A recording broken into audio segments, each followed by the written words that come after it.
Good morning, beautiful people of the internet. Channeling my very best Jay there. He's not with us today, as you can see, because it's the delightful Abby's birthday. So Jay, Abby, Claudia, we are sending you big love, big hugs. Yay. Yeah. Hope you're having fun. Hope you have a really wonderful and as stress-free day as a kid's birthday can be type of day. As usual, we'll kick off with Adam and his amazing Sunday supplement. And actually, we're going to be joined by Saif Derzi. Think he may have overslept, or maybe he's just wanting to make a grand entrance. Anyway, we'll kick off with Adam and then we'll open the discussion up. And as usual, please, we love it when you make comments, when you give your opinions, when you ask us questions. If there's any, burning questions you've got about anything that comes up or something you've been thinking about all week, please drop them in wherever you're watching this, and we'll try to get to those. Okay, over to you, Adam. Thank you, Helen.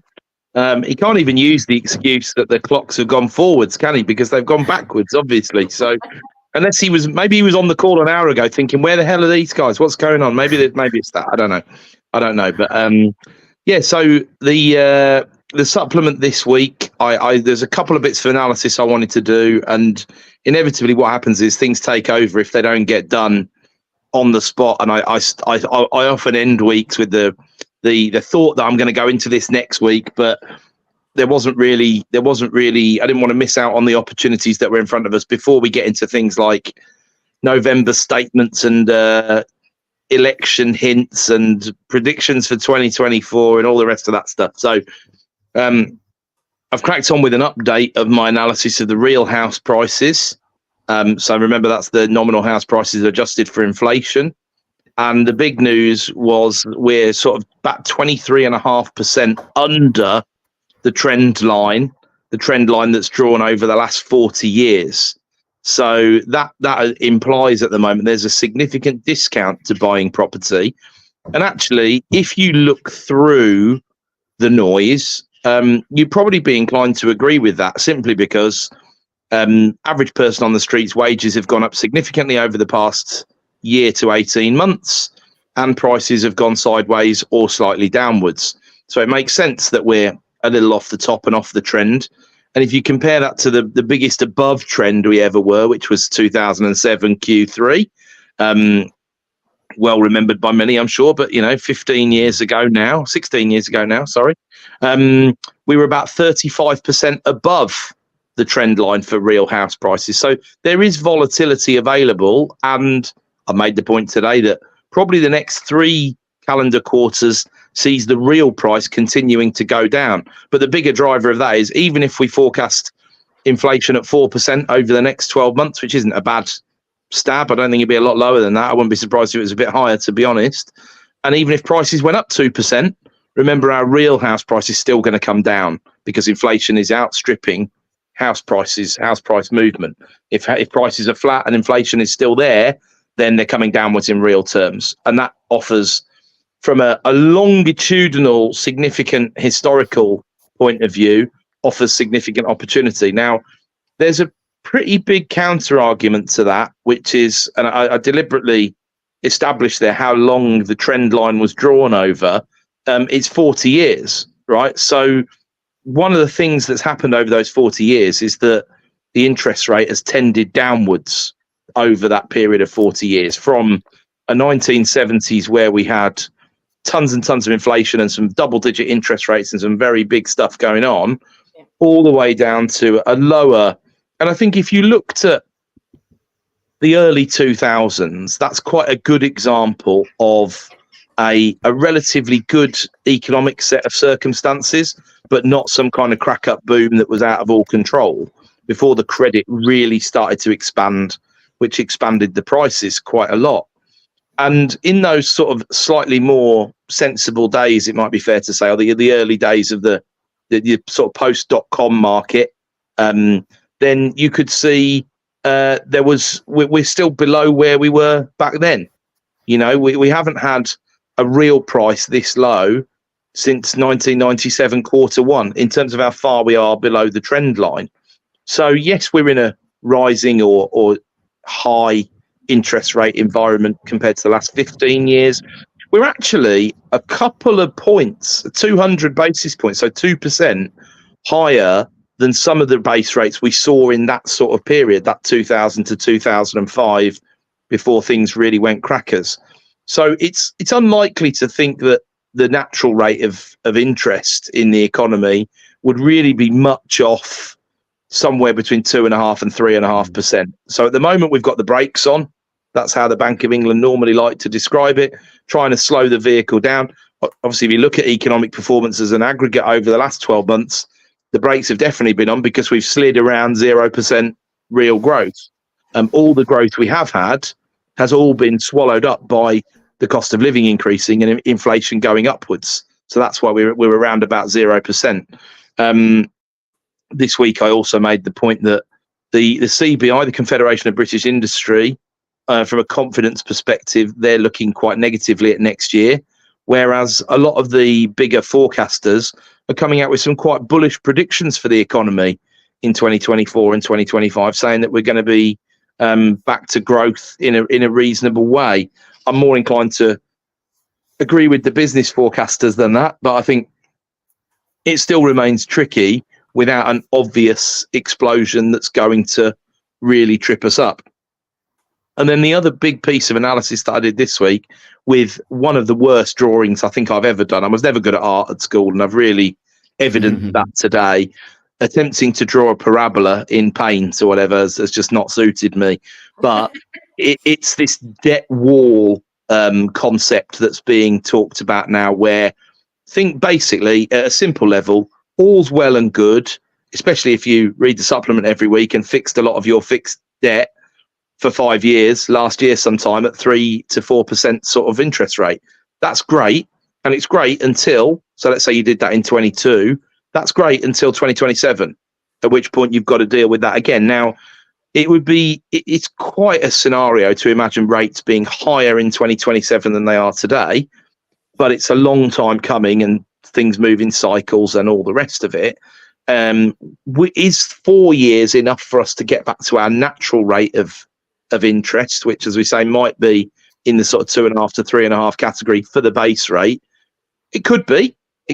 I'm not sure. There's a whole number of paths we can take from here, and it would be stupid for me to say anything with any degree of certainty about any of that. It's certainly very possible. And so you're still going to be coming off a 3.5% rate and onto a 4.5% rate. Let's prepare for that scenario as a best sort of stab in the dark. Well, that shouldn't be a crippling difference. If you had to pay 6% plus, which is where some people have been at over the last 12 months when they've had to refinance, or they've been stuck on base plus 2 and they're paying 7.25, that's a totally different kettle of fish. You know, you're probably running a portfolio at a loss if you're paying those sorts of rates, probably. Or you're certainly struggling to do much more than break even, or you're working harder for less money, which is the least attractive proposition that there is out there, realistically.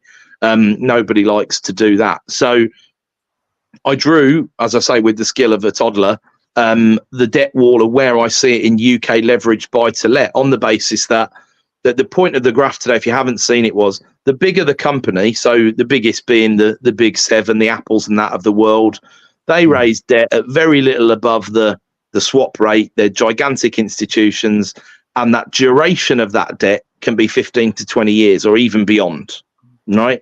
And they're not paying much of a margin above the swap rate. Now, that's great for them, of course, but what that means is that the difference, because the margin is very small compared to, say, a property loan, that when the swap rate goes from 1 and a bit percent to 4 and a bit percent, actually the comparative difference is magnified and it hits them harder. So in my example today, I showed that about 70% is what the average landlord who was fixing it in 2018 versus today, there's a 70% increase in the cost of the debt. For some of these corporates, it'll be 100% or more. Now, Apple, you know, one swallow doesn't make a summer. It's all very well talking about it and analysing it and all the rest of it. That's fine. Small companies, and I'm using the stock market terminology for small companies here, first of all. Small companies, there's many, many more of them. And of course, they've got more debt as a general rule. And because there's lots of them, some of them will go broke organically anyway. Companies don't last forever. Kodak happens and all the rest of it. And if you look at the stock market and the biggest 10 players over the course of the last 100 years, it's quite an infographic to see. And lots of those companies from 90 or 100 years ago don't exist anymore, or they've been swallowed up by a bigger entity, or they've been massively restructured or taken private, and all sorts of stuff like that. So you've got this situation where those companies, their debt is maturing more like over the next 7 years, and about 40% of their debt is going to mature in the next 2 years. Now, that's much more significant, and that is where these interest rate rises really will start to bite. Yeah. And my crayon drawing is to the left of that, because the vast majority of property investors are either on a 2-year or a 5-year cycle.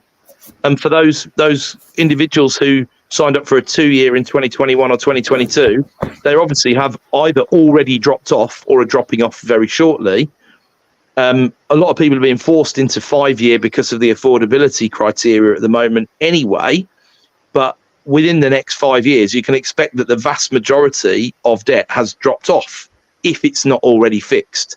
Now, you need to be a bit cautious, because it's not like I'm not trying to sound a massive alarm bell here. We've got to put this into context with 56% of landlords are unencumbered from what we heard, or 56% of properties that have a landlord are unencumbered, 44% are not. So that compartmentalizes the problem.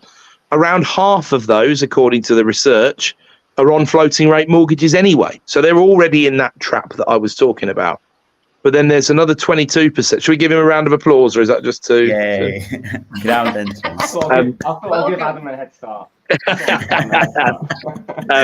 But yeah, so if there's about 22% then that are going to drop off over the next 5 years, that's my best guess as to how and when they're coming off. In a relatively steep, we're going to lose about 20% a year of those who were on fixes, who then have to take action. And if we've seen one of the things we've seen this year is that people tend to be a bit reactive to this stuff. So they're not necessarily driving rents up on an annual basis. So I think that culture has almost certainly shifted now, and probably shifted for a long time. And so we've got a newer world coming in many ways. Yeah. I think one of the big news that talks about what you're talking about this week was the Canary Wharf Group having to inject £400 million of capital because of all the refinances they have to do, and I think they have 1.4 billion of refinances coming up in 2024 and 25, and they have to be injecting new capital into the company. So I think a lot of landlords these days also facing this kind of dilemma of should I sell and take some of my equity out, or should I inject more equity and keep more equity in the properties for longer? It's a similar dilemma. Well, this is a fabulous point, Piotr. And what I love about that example just there is that it gives you a rough idea of the sort of percentage of margin call / capital posting that you need to do.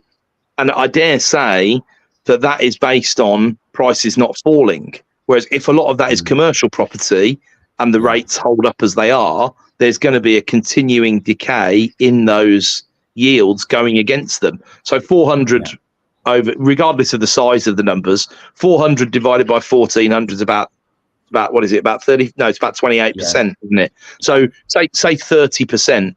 Well, compare this to the average landlord who has got an old portfolio that has pre-2008 got the old mortgages on them. Well, they won't necessarily have that 30% in their reserves, right? They won't have that 30%. They probably lived off the money, and the taxation regime has meant that the taxman has had so much of that couldn't go into reserves, even if people wanted to, because of Section 24. And although, there's lots of debate about this at the moment, and obviously it came in 15 and it was phased in between 16 and 20 and blah, blah, blah. But the point is, it didn't bite. This one single year is like 3 of the 4 years that were used for the phasing all in one, in terms of how much more the tax will take. That's just the tax before you consider the bigger cost of the interest. So in the end, Section 24 has effectively ended up happening all in 1 year because it was so dependent on the rates and the sensitivity. And this is something I've written about over the past few years to say, you know, do you understand how sensitive you are to when rates go up? Because it's not just embroiled in a corporate structure, the rate goes up. That's a pain. Makes it difficult to buy stuff. It's harder to buy stuff. It needs to look different, looking at different deal structures, etc., etc. Lots of fixed debt at the lower prices. Don't cry for me, Argentina, so to speak. Whereas, and probably you would hope, a bit more sophisticatedly set up from the strategic perspective. Whereas you go to a landlord with 20 properties, let's say, who has lived on and properties notorious for not, people think, who aren't involved in the game, think and hear. And of course, if those 20 properties are in Mayfair, different kettle of fish, right?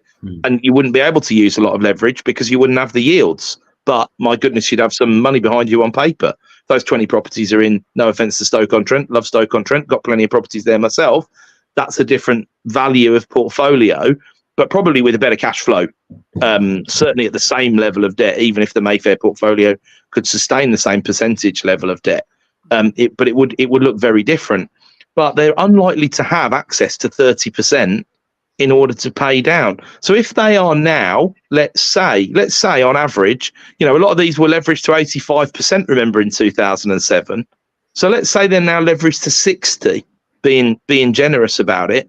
Well, if you needed to post 30% capital, you're basically at a point where you've probably got to sell 15 to 17 properties to pay down the other two, if that was the level of capital you needed to post. So that's even before. There's one more Section 24 in the pipeline thing to play out as the years roll on, and that is the term of expiry of these mortgages and what's going to happen then. Because if all those figures are right and the data collectors have been right on that front, there's still 1 million of them sitting out there which are going to expire probably within the next 5 years. Some of them might be on 25-year terms, some of them might be, and if they are, we've got till sort of 2032 or whatever, haven't we? But around 2025, 6, 7, a lot more of those are going to get to their term. And remember who these organisations have sold their debt onto, you know, the likes of Cerberus, or people who have similar practices to Cerberus, who named themselves after a wolf that guards the gates of the underworld quite deliberately, you know, because it's not like they don't call themselves fluffycushionlenders.com, do they? You know, they're not notorious for not getting their own way. So it's punchy name. this is the one more remaining, and I must say it's a good time to have a shout out to Ben Beadle and the NRLA. Have had a phenomenal week, because they deserve all the plaudits, because fantastic conference, fantastic result on getting Michael Gove to understand, because probably, although one of probably the least popular politicians, he is considered to be one of the smartest. And I think that's why the housing brief came his way, because it's like, we've had 20 people in 12 minutes or whatever. Can we try and get someone to make it stick a little bit, who really can look at the problems? And he's listened to Ben's arguments and the NRLA's arguments that if you mess with Section 21 when the court system is already a mess, it's going to be a complete and utter bloodbath. And because the market's so sensitive at the moment, that is a definite positive. And I think the big boys are behind the abolition of Section 21.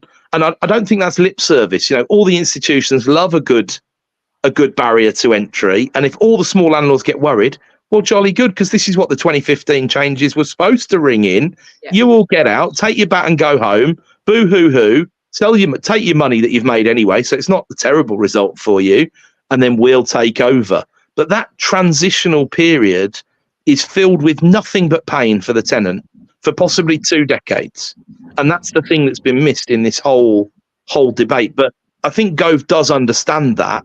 And I think he has listened to that argument and said, right, okay, we'll do that. And then they've had another massive win this week as well. Sounds like a party political broadcast for the NRLA, but they've had another massive win in the forcing of single banding for council for HMO rooms to be reversed. And again, correctly so. You know, I've made the point, and I mentioned this before.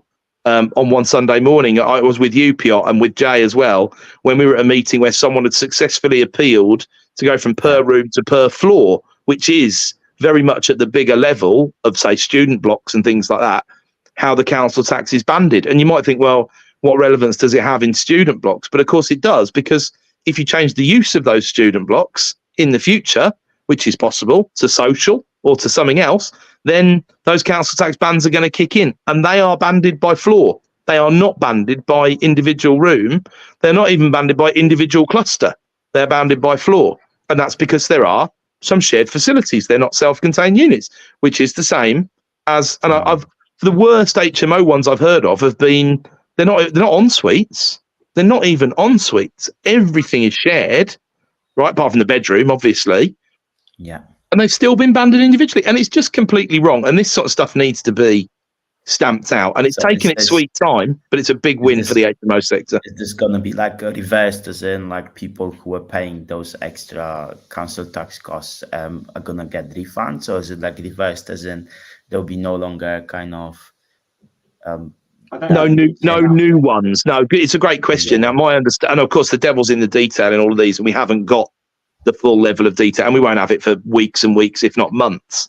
But my understanding of it is that it will be reversed on that front. Well, so the interesting thing. So I had a well, first of all, there was a really good meeting, a group that Adam's in as well, called Plan, the larger landlords, and one of the political correspondents from Grainger came in, and he was doing a really, really good talk.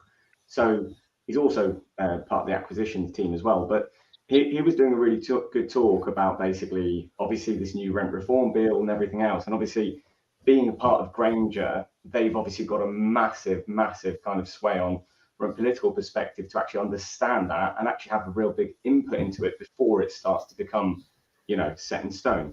But the interesting thing, I had a private conversation with him as well.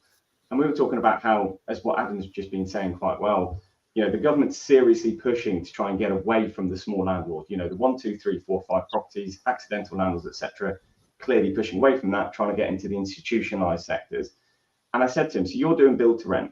Majority of the other bigger style REITs like Grainger are also going to build to rent. They obviously bought all of the previous, the kind of regulated tenancies. They've done well out of them when they became vacant and they've sold them off. But that was in that time. Now, the most interesting thing he said, and I said, well, why don't people get into the second-hand home style sector, but on a REIT scale? And obviously, Adam knows there's a few that have tried it and have failed miserably recently. And he said, well, the problem that we have, that America obviously have had this style of REITs and they've done really, really well out there. Whereas when you look back in the sort of 70s, 80s, the reason the big institutions never came into the UK market was because of the regulated tenancies, creating such a big barrier for them to kind of get into it. And I kind of thought, well, actually, it's securitized income in one way, shape or form, but that's kind of his point. And I'm now looking at the landscape and I'm thinking, there's a really, really, really big gap. The likes of people like Adam who are trying to fill it with volume, but there's not that many people that are really going to be able to fill that. So who does fill that second home house gap where, yes, you might get problems with the property because it's not a new build. Yes, your EPCs are not going to be perfect. But the reality is that stock is where there's a lot of people that need to rent will be able to afford. The build to rent sector is unaffordable for a lot, apart from the younger generations that think it's quite cool. So, well, yes, the housing mix of build to rent is not 3-bed semis by a school. Yeah. Correct. It's just not, there is zero.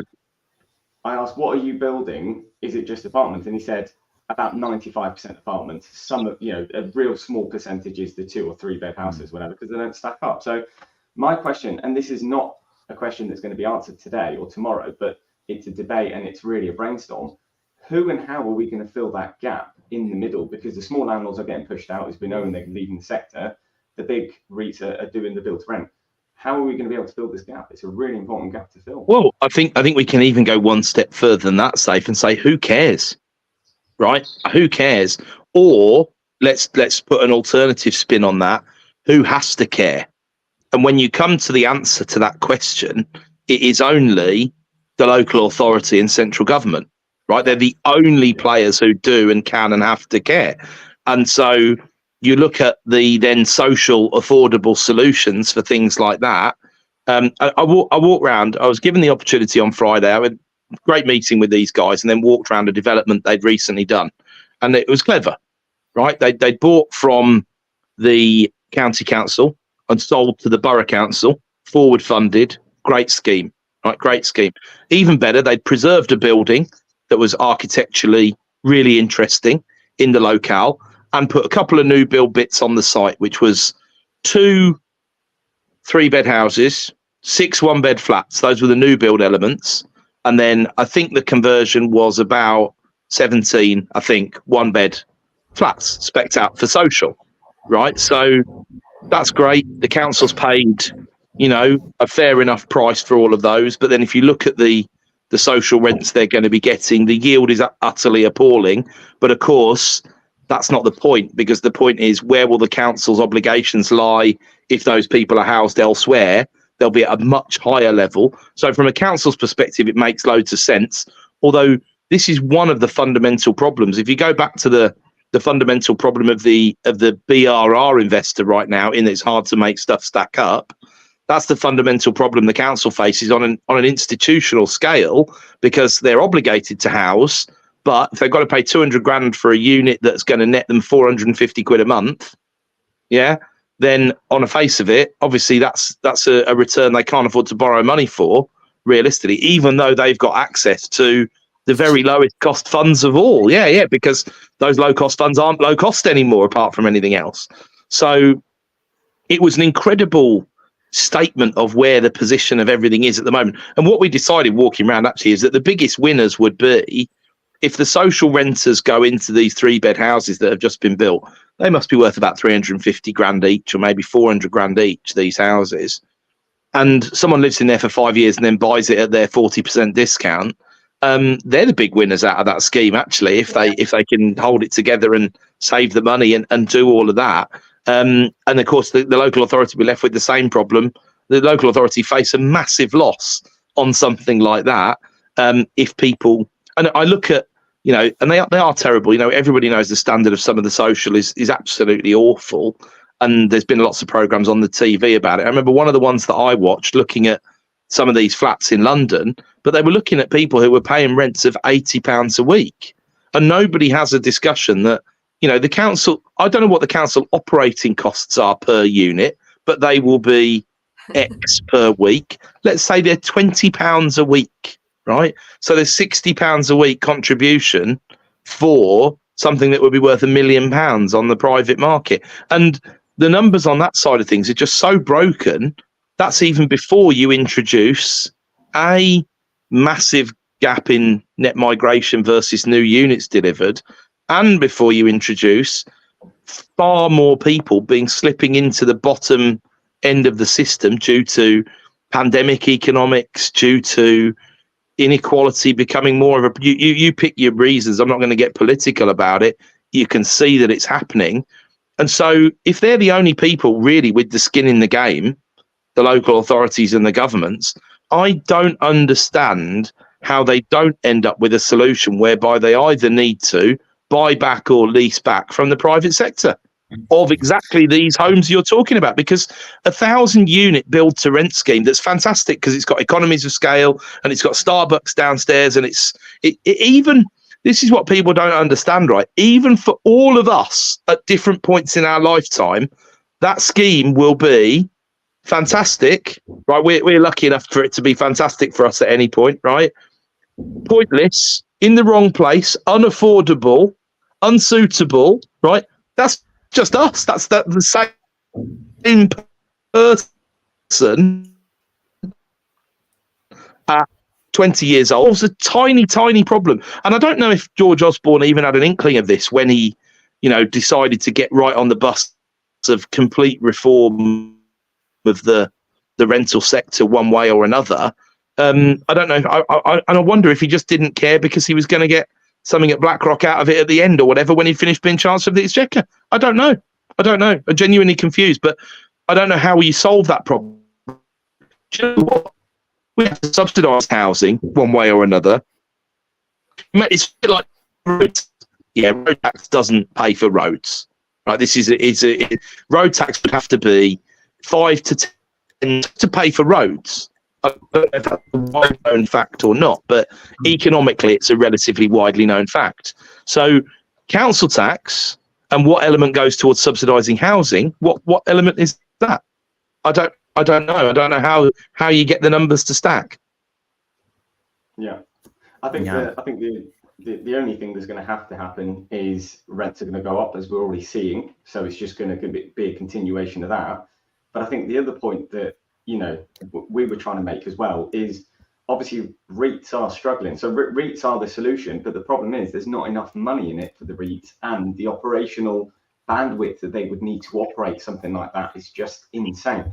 A, from a point of view of acquisition, to make the money on the acquisition, that's going to be a hard part at scale, volume.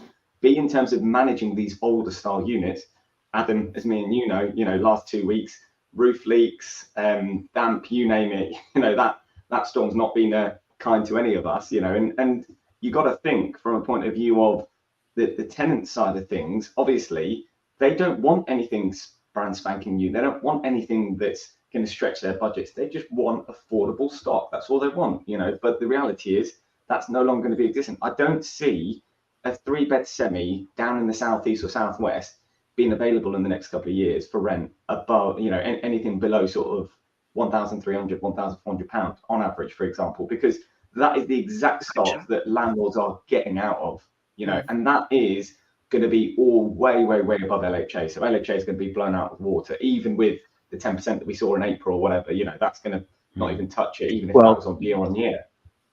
I don't think there's anything that exemplifies why political ideology is nonsense like that point you've just made, because ultimately the landlord haters see that as a massive win. Yay, units gone out of the private rental sector into private home ownership market. Yay, well done. Well, good for the people who've bought it, but what about the 15 tenants who are chasing it at the moment? It's not being replaced, right? And what about the 1 or 2 new tenants who are demographically growing up and going into that market on a net basis?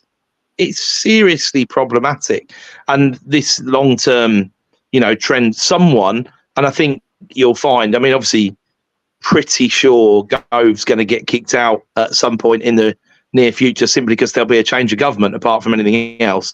What the new ideas are is an incredible challenge that probably is bigger than healthcare, is bigger than pensions and elderly care. It is the core challenge that the country is facing.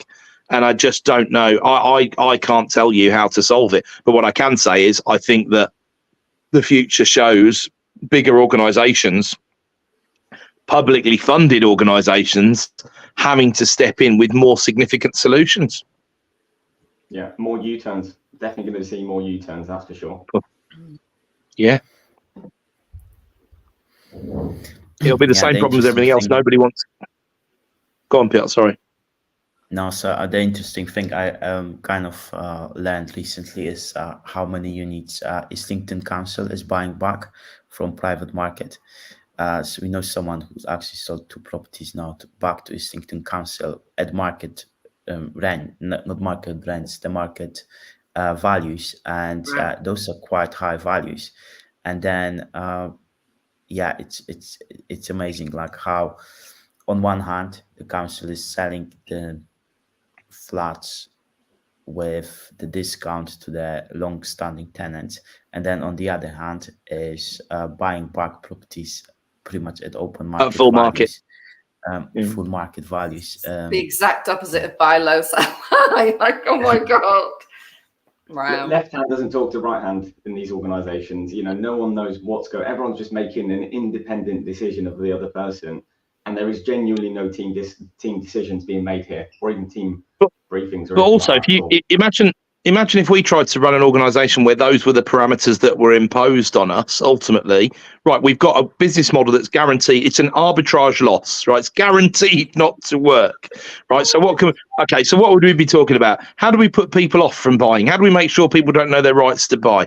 It would be a terrible conversation, wouldn't it? Because, and then the other problem at the other end is it might still be smart for them to do the buying of the real estate at market value if the alternative is temporary accommodation that's costing them, you know, £2,700 a month for a family. If they, the fact that they're getting £900 at the LHA rate is not the real return. Their saving is 2,700 plus 900. That property is actually worth 3,600 a month to them, and that therefore maybe does pick up. But like I say, imagine it's another one of the world's greatest opportunities. Because if at the start of the pandemic or around there, local authorities had said, we can buy back stock. Any landlords that are worried, we'll 0% on bond yield coupons, right? And they could have actually made a financial case for it. But now you're in the reverse situation that you're in with pension funds, where today pension funds are looking and going, oh, 5.2% for the 30-year bond yield. I'll have a slice of that cake. Thank you very much. That'll do us very nicely. I'll have a big slice of it. I'll have a 50% slice of that cake. And now all my obligations that were underfunded over the next 30 years have started to evaporate. This is fantastic news. You know, this is the absolute reverse of that. That train's left the station. It doesn't look like it's coming back into the station until we have another uber, super duper mega meltdown at whatever point that comes in the future, you know, over the next 10, 15 years, whatever. So their hands are behind that. Even if they did have the best, even if you've got Buffett and Dalio on the board, what you're going to do, all they're going to do is say, we need to change the rules. We need to change the rules because the rules are against us, you know? Yeah. Yeah. Well, this is like that guy at Thurrock Council that clicked a button and, you know, £600 million went to some solar farm, whatever investment. And, you know, so the reality is a lot of this stuff, it's, you know, there's actually no barriers to a lot of this stuff. It's, you know, just people making independent decisions.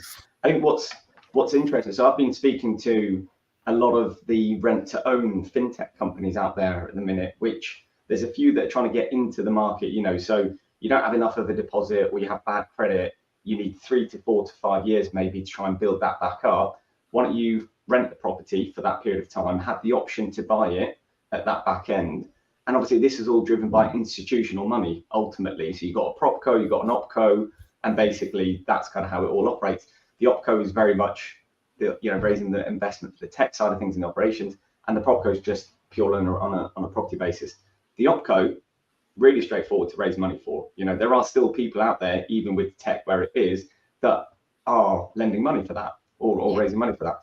The problem they got is the propco, because trying to raise money at anything sensible for a propco where really your real rate of return is about 6% on average, right, is just impossible with what Adam said, because someone can just sit back, put their feet up and get 5% on a 30-year basis. They're not even having to think about, you know, what's going to happen in the next couple of years. So this is where we're seeing a lot of the problems. And this is where also I'm looking at it and thinking there is an opportunity here. You know, there is an opportunity in terms of this secondhand stock and all the rest of it and filling this gap. Not necessarily going to be filled by me, you or Adam, but it's going to be filled by a wider part of this market. It is just looking at things more from a medium to long term, because the short term is not looking great, let's be honest, you know.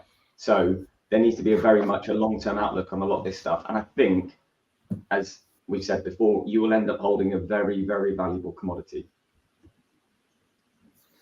Have to agree. Brilliant. We've got a few comments in the chat from various different sources. Lawrence said you could argue we're in a recession in all but name only. Certainly in case of IT, so many IT recruiters losing jobs due to lack of hiring. Where will the owner buyers come from? Yeah, it's a good question, isn't it? And I mean, I think I can certainly buy into the Rhino argument, recession, or the AB Rhino argument, all but recession. You know, absolutely. I think though, when you look at sometimes sectorally, you can be a bit pinpointed. If you look at where the average wages are going, where unemployment is, and all the rest of it, and I see this in the ONS stats, right? But I also see it in the tenants that apply and how well or not they're doing with their wages. And I'm continually surprised at what people are getting paid these days for certain things. So I think, remember, the affordability calculation still has not changed. You're still stacking affordability for owner occupiers at a 5.5% stress tested rate effectively after 5 years. So the ability to raise the credit hasn't gone down so much. The ability to save the deposit has gone down significantly, and that was always the hard bit anyway. So that is a problem. But I don't know if across the board we're seeing recruitment freezes. We're still not necessarily seeing jobs necessarily being cut. So I think the owner buyers are there, and a lot of them are sitting and waiting at the moment, and they're getting older by average years. They're staying home more. There's more, but all of that is like a concertina, and that just builds up and builds up and builds up until then conditions look a bit better. We fast forward 2 years and the rates are down 1%, let's say, and everybody goes, ooh, and suddenly the press get positive and prices start going up again because inflation's dragging them up anyway, like I said, and everybody goes, oh, I better not miss the boat now. We've waited long enough. Bang, let's go. And, spring 2025 or 2026 looks like that. So I also think like all the jobs, like losses of jobs in IT, they don't last quite that long. And sometimes I think those companies have got those kind of bit of a silly policies where they fire people and then 1 year later or 2 years later, they hire a lot and they pay a lot. Like they actually pay more to hire new people than they would pay in the year of wages to the people that already have. Yeah, but they make those kind of... Happened a lot in the pandemic, didn't it? Happened a lot in the pandemic. Quite a reaction, especially in the States. And the interesting thing that we've seen recently as well is we've been doing a few Section 13, so rent increases on some of the tenants basically, and all in line with actually slightly, you'd argue slightly less than the market rent, but the gap is quite big because we inherited these tenants and it was quite underlet. And I'd probably say about 4 to 5% of them have gone on to buy now. So they've all said, that's fine. We acknowledge that. We're in the process of buying. And a lot of them have backgrounds where they're like nurses, healthcare professionals. So that's where, that's where a lot of our tenant demographic comes from, to be honest with you, that have then gone on to buy. But I do think, the interesting thing is I had a conversation with someone that had a really, really good kind of, he was almost doing buy, refurbish, refinance on a large scale in the student market. So more like bigger HMOs, bigger tower blocks, basically for institutions, as well as sort of for individual landlords. So he was in the sector where he was finding the properties, doing the refurbs for them, etc. And, pay 1.3 for it, spend 650 grand on it, and maybe it's worth 2.4 and help them refinance it on that scale. He then moved into flipping properties on behalf of these investors / what then became developers. And he was going into the market buying 300 grand houses, spending 100 grand on it to try and sell it for 500, for example. And he filed for bankruptcy 2 weeks ago, I think it was, went into administration, because that is a very, very hard market because you're really stretching people's affordability. Whereas what we're doing is that same 300 grand house, we might be buying that at 240, trying to sell it at 285, 290. Yes, our margins are much lower, and it's not looking brand spanking new with all these new kitchens and bathrooms and landscape and all the rest of it. But it provides an affordable product for people that can go in, do the work slowly as they're going along. Maybe their brother's a trade or whatever. And that's the market that's doing quite well. And that's the market that we're in. So yes, before we were buying 175 grand house, spending 100 grand on it, selling it for 275, making no money. Looks great. Instagram looks great as well, don't get me wrong. Now we're actually in that market where we're trying to, that same 175 grand house, if we sold it for 200, yes, it's really, really small margins. In certain cases, we can get stamp duty exemption. I'm not going to go there though, Adam, because I know you don't like that area. But anyway, I love that area. I just don't like it when it's abused. No, that's true. And there are talking about that. Let's just look at one sector of that area, and let's look at probate, right?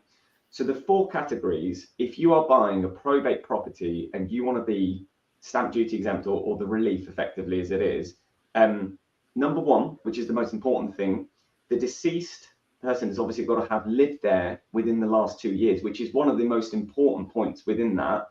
Now, how do you confirm that? Is that a solicitor to solicitor confirming that in writing? Is that an estate agent, giving you an email? What confirms that? Now, we don't know because there's no case law to have tested that. Number 2, you need to be a trading vehicle, right? So in terms of Companies House and SIC codes and all the rest of it, you need to be a trading company, not an investment company. Number 3, it's got to be less than half a hectare in terms of the actual plot site that it's on. And then number 4, you've got to spend less than 5% or £10,000 up to a certain amount in terms of any refurbishments, if any. Now, it's very hard to hit all those 4 and have anecdotal evidence to support that as well. Wow. And we've done it in a few cases, and we do it up front because we base our offers on that from the beginning, right? But I think the problem everyone's doing is Adam's rightly written a fantastic post about is saying, oh, it's probate. That's you get that's it. Relief on that, don't you? Yeah. Probate. Yeah. Box. 2 years down the line, oh yeah, actually, you know what? You've got a stamp duty bill to pay on this, or, which is another really, really important point, the word uninhabitable, which has got really abused. And when I say really abused, very, very abused, from a point of view of now HMRC have come out with specific guidance to get rid of all the grey area, make it very, very black and white. The 4 categories of uninhabitable is radioactive material, right? When have you ever seen that? You bought over 500 properties. I think you'll find there's quite a lot of it around now. They've introduced that one, Saif, I think, to be honest. Yeah. Absolutely. Yeah, I've got standard form for that. Asbestos that can cause harm to people. So that's not just there's an asbestos roof. There's asbestos roof that's exposed, creating air particles, blah, blah, blah. A prohibition notice from the council, or something that can create a prohibition notice from the council. That's the one that's that's the one that still, I think, is leaves the door right open to abuse, because you fail on one part of the 27 points of HHSRS and you might claim it might be a prohibition order. Whereas if you've got a professional, I remember one that we were both involved in, Saif, that we bought, where there was an improvement notice and I expected it to be a prohibition order because it was a 2-bedroom house and one of the bedrooms had a gap in the ceiling, like a skylight with no window. I mean, a really big gap. And I spoke to this senior AHO who was dealing with it and said, why is this not a prohibition order? And he said, well, she's got another bedroom. That was literally it. And I was like, wow. Right. And we had a very frank discussion about what it took to get to prohibition order level, and then what it took for the council to force the hand and do the works themselves. He just laughed when we had that conversation. He was like, it just doesn't happen, mate. It doesn't happen, right? We would do anything other than do that, is pretty much what he said to me. And I was like, well, fair play for being so candid about it. I was really just asking, I'm not worried. We're going to do the works and it's all fine and dandy. I just wondered why that was the process, really. And he said, oh, that's the reality of it. And that's the one where that will be hard, because what are you going to, even if you wanted to use that effectively, are you going to get a council official to put in writing that it could be a prohibition order? How are you going to even achieve that? I mean, I think it's very difficult to quantify unless you've had notice from the council that this hazard or defect could lead to a hazard that creates a prohibition. So you need something really set in stone or concrete. Depends how much risk you want to take as well at the end of the day. I think, as you rightly said, set that stamp duty aside to what, and be able to kind of use that. But just the last point I want to make on that, which is the most important point, to an extent that they have defined if your property has been flooded or if your property does not have a roof, right? I'm using these 2 extreme cases. It is still not classed as exempt from stamp duty for basically being uninhabitable. Because you could put a roof back. You could put a roof back on. Yeah, you could put a roof back on. You can clear the water out and get a dehumidifier and all the rest of it. But anyway, so that's just making your point as well, Adam, which you raised as a really, really good post as well. It's a very good technical summary, mate, and people would be well served to understand, because the stamp manual is not horrendously complex. It obviously still leaves room for debate, just as we've just done, but it's not a horrendously complex thing. And what you shouldn't be doing is delegating that to a flash salesman who says, oh, I've done 4.5 million quid's worth of claims in the last 12 months or whatever. I was like, yeah, and how many of them are actually proper? Oh, well, never mind about that. Nobody asked that question. They just go, oh, no brainer. No win, no fee. I'll have a bit of that. Yeah, cheers, mate. Yeah, no win, big penalty for you down the line. It's not as good marketing, is it, really? It's not good. It's catchy. Very good. I wonder if people will be Googling how to create some radioactive waste safely. Brilliant. A couple more comments from Kacha's son. Also, what about rental stock in huge amount of rural areas? That is not an area for institutional landlords. And this is it, isn't it? And it it leaves those badly underserved for rentals without a shadow of a doubt. Really badly underserved, and it drives urbanisation to an extent. But if you're talking, and there's been some pretty good stuff around about this in the past week or two, the increasing rental market for the over 55s, for example, then you've got a really interesting set of circumstances at the moment where I would say 90 to 95% of those sorts of buildings don't allow, I'm talking about specifically age restricted, sorry, they don't allow rentals in their head leases. They do in some parts of the country, some cheaper parts of the country. Obviously, often it's a planning restriction.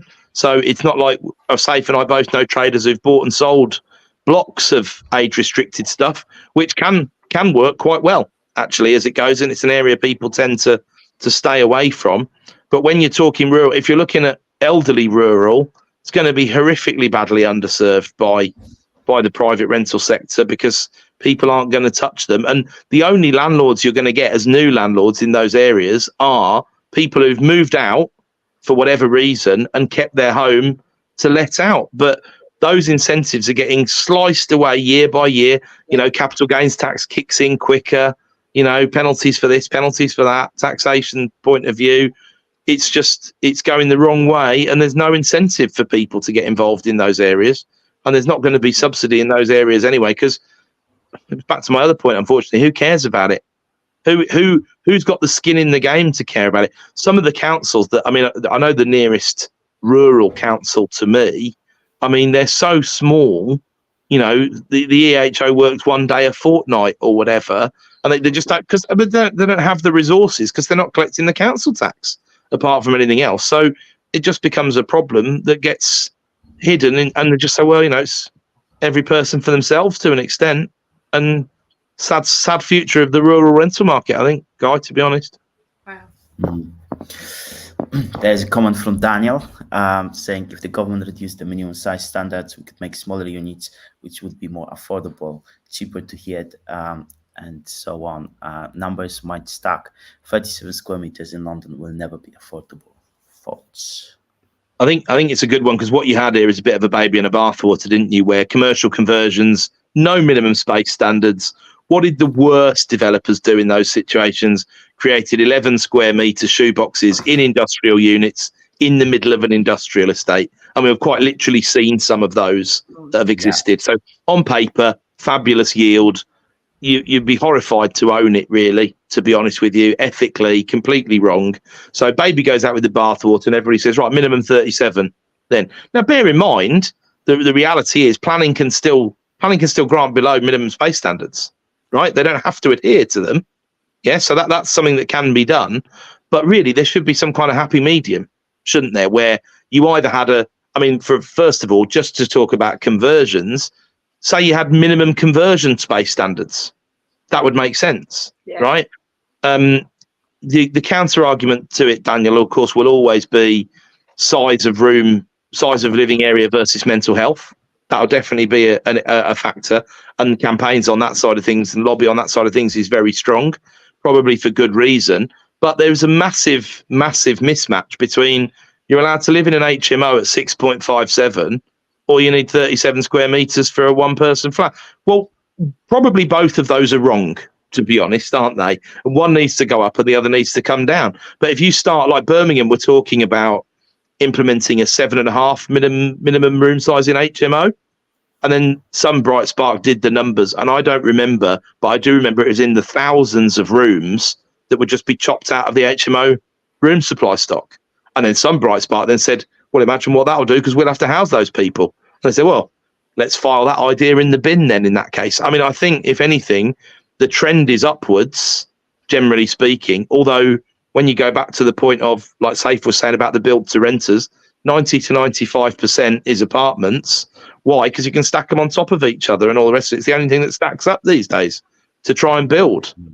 So at the back end, if you're forward fund, sorry, do you know what I mean? If you're at the back end and your end buyer is the local authority, for example, and they're forward funding it, they're also making a rod for their own back. If you could create 31 square meter units we've all seen the micro flats that are 30 square meters or whatever that are well designed. You can easily save 7 square meters of room in 37 by just laying it out well. You absolutely can do. So, or what you do is you make sure that these places are near, and London's perfect for this. Generally speaking, it's quite hard to be too far away from a green space. So you make sure the amenity area is there, but they're public, they're outside, they're consumable. You can add more people to them without creating a problem, you know? We've got an area next to us that the council have their own minimum space standards imposed. So it basically trumps the national of 8 square meters per room. And we recently did a social there. Now, the problem is we had the design and layout was quite tough, but we had 4 10 square meter rooms plus, and then one that's 7.5. And they just said, computer says no, just literally as easy as computer says no. And I think that's where the slight problems are as well. Although I understand it from their point of view, because actually when you look at, when you look at an actual 6.52 or whatever it is, 6.57 square meter room, it's tiny. Like, you put yourself in that position, genuinely, you would not want to live in it. I think once I stayed in a hotel in the Cotswold, and it was one of these like Airbnb style things, and it was practically a HMO room. And I just hated it. I really did not enjoy it. And I think we've got to be thinking about it from the tenant's point of view. I appreciate tenants are doing it because they want to try and find an affordable product versus a flat where they're paying bills and all the rest of it. But I also think design's got to be really, really important. And I know a lot of people put some thought and color schemes and all the rest of it, do all these swanky designs, but that does make a difference to people's mental health. If I'm being honest, if I was picking between HMO rooms, if something was on slightly on the smaller side but had a much better design, looked much better, I'd probably go for that. So it is a bit of a catch-22 because you get tenants that end up ruining or causing damage. But generally speaking, I think there needs to be balance between size and design as well. Because a large room that's been designed poorly is just no point. It's just doesn't another balance needs to be like with the planning policies, because like planning can be super complicated, right? So if you have that simple rule that it's 37 square meters, it's kind of easier than to think, oh, you can have 30, but you have to this and this and this, and it creates so much complication that then navigating that system can be a bit of a minefield as well. And the planning can take 2 years instead of, I don't know, the 3 months that it's meant to be taking. Yeah. I mean, that example, Saif, that feels very harsh, that there isn't some kind of flexibility to say, okay, no, this doesn't tick every single box on our tick list, but here's the kind of the justification, here's the reason why you've got more bigger than we require, and then you've got one exception. So actually, especially on a weighted argument, it's a decent product. And especially when you consider what a lot of the registered providers will do with those properties is some people might be quite transient, and that 5th room might only be in use 6% of the time. But to lose a whole property because of that, because it doesn't stack up as a 4, it impacts people much more than the one person who might be in there 6% of the time. Yeah. And that's why discretion is important. But I think people do get, I know people who've made good money getting planning permission for HMO in Article 4 areas, whereas 95+% of people will just go, can't do it, mate. It's Article 4. So, you do need to work within those parameters. When we got planning for something which was under min space standards, that was in a town centre, it did already have planning for stuff that was below min space standards before min space standards came in to the way they did, because it was a conversion. But still, we didn't really have a problem with it. They were fine. They were fine, but then they're not anti-planning in that council. And I know it's a completely different kettle of fish in London. It's the ideological point again, isn't it? Unfortunately. The last point I'm just going to make here as well, which is interesting. So I know someone that's bought a 5-bed HMO bought a house, converted it into a 5-bed HMO in 2018. Connells went out basically to do the survey on behalf of whoever the lender was precise. Let's just say in this instance. HMO license was granted for 5 people. Connells valued it as a 5-bed HMO. She came to sell it in 2023 as a 5-bed HMO. Nothing's changed. Layout, design, nothing's changed. It's exactly the same house. She's still got the license in place for 5 people. Connells valued it as a 4-bed HMO because they think it doesn't meet the space standards. Well, that's interesting because it's the exact same valuer for the exact same lender, 5 years apart, and nothing's changed internally. And there's a license. And I had that once as well on one that we were selling. So I think the problem with a lot of this stuff is, and when I spoke to the valuer, he said, yeah, but where the door swing the door swing is not included within the space standards, where you've got basically the window sills, you know, and it's just, they could be really, really petty. Whereas the kind of council just come in and just measure it as a general, don't they? Like, you know, GIA, as they call it, whatever, gross internal area. These guys are measuring the NIA, which is the net internal area, like literally every single inch. So it can be very subjective as well. That's all I'm going to say. The red book and the vagaries of the red book. Correct. Amazing. 10:03. We reached an hour. I'm not here to police the time because I was late. So sorry. I'm going to mute myself. Brilliant. I think, yeah, brilliant chat. We covered quite a lot, and there's still a couple of questions left, but we'll leave it for next week, and we'll be back.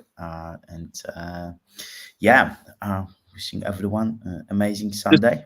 Can I just do a very quick shout out for the PIP 10 in 10 video challenge that we're doing? So we're doing 10 videos over the course of 10 days. Yesterday was the first day. You'll see me taking part, and we've got about 40 others that are doing them.